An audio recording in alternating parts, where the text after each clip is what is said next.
What's up guys, Kanoa here. So as someone who's just starting out on YouTube, I'm still learning how to teach myself how to edit my own videos, and I'm really interested in all these different graphics that a lot of very popular people use, like John Oliver or Andrew Schulz. And in a podcast, Andrew Schulz even said that, he stole his from John Oliver. So today I'm going to teach you guys how to make this background that is seen on both their guys' channels so that you guys could customize it and do it a lot easier than I did my first time.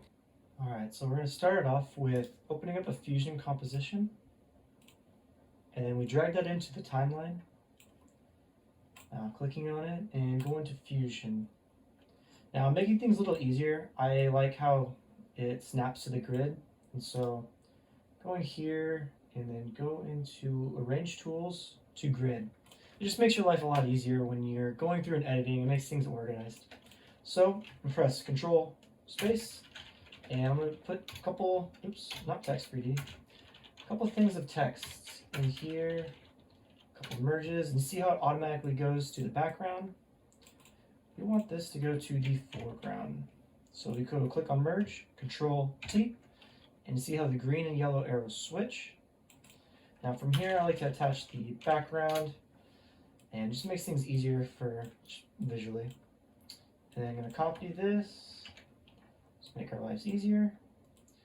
Put it into yellow, which is the merge background, and then pop it into the media out. So here, the background, we could change the color and just pick something kind of cool like this. And then we're going to go to create a custom tool. Now, this is going to allow us to make a lot of different changes at any point, and instead of having to manipulate every single element on the grid, it allows us to just do it once. And so first example is going here, going to write my name, and I'm going to have it copied and then pasted multiple times, and you'll see what I'm doing in a little bit. So then we go to text. So before I go to text, I want to name this. So I'm going to name it Settings. Make things easier. And going to text, I want to rename this one text going left, and this one text going right, just so we can keep track of which direction the text are going to be going. Pretty self-explanatory. So going into style text. So if we didn't have this custom tool, we'd have to copy and paste this every single time, and anytime we wanted to make a change, we remake that change every time. Instead, we're going to go here, make the expression, go settings, dot, and then what is this? Setup 1. Settings, dot, setup 1. So boom, auto-populates that. So we're going to do the same thing for this one. Go to expression, setting, dot, setup 1. Perfect. So let's go here and let's just see where we want the first one to be placed at. So it looks good about here. So it's hovering around 0.8. So around 0.08 seems to be the good one. So let's put that there. And then this one's going to be the second layer. And so I think around here is kind of a good distance. 0.18. Let's make it 0.2, around there. So what we're going to do is we're going to come here and say number in 1. And so it's about a 0.12 difference between the two. And then so when we go into centering it, it's the position of here. Change the expression. So it's going to be 0.5 and then 0.08 plus settings dot number in 1, which is that 0.12 value, and then times 0. And you're going to see why we do that in a minute. So I'm going to do the same thing here. Expression. So it's going to be 0.5 times, or 0.08 plus settings dot point in 1. Sorry, going to be number in 1 times 1, since it's the second one. We're going to iterate off of 0 being the first integer. And you see how it automatically shifted there. And so if we change this number, boom, this changes this guy. So I liked it there.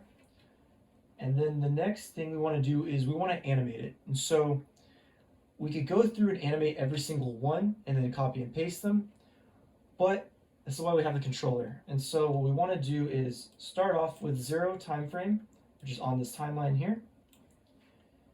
And then it's going to be number in 2. So let's just make it, 1, just for starters.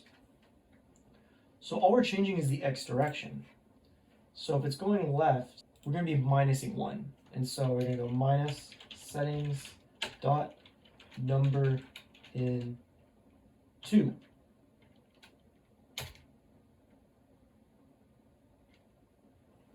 And then here it's going to be plus settings dot number in 2.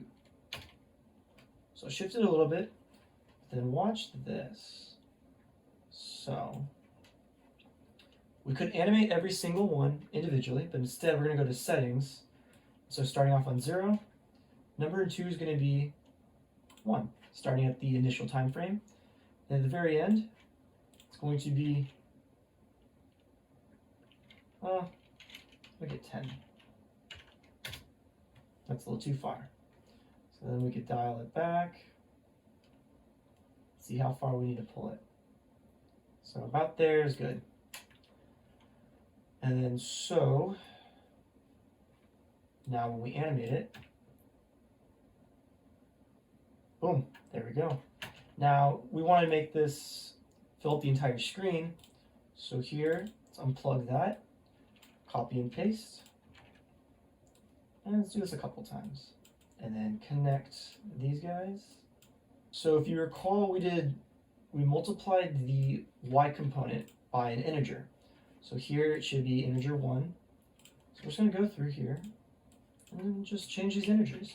2.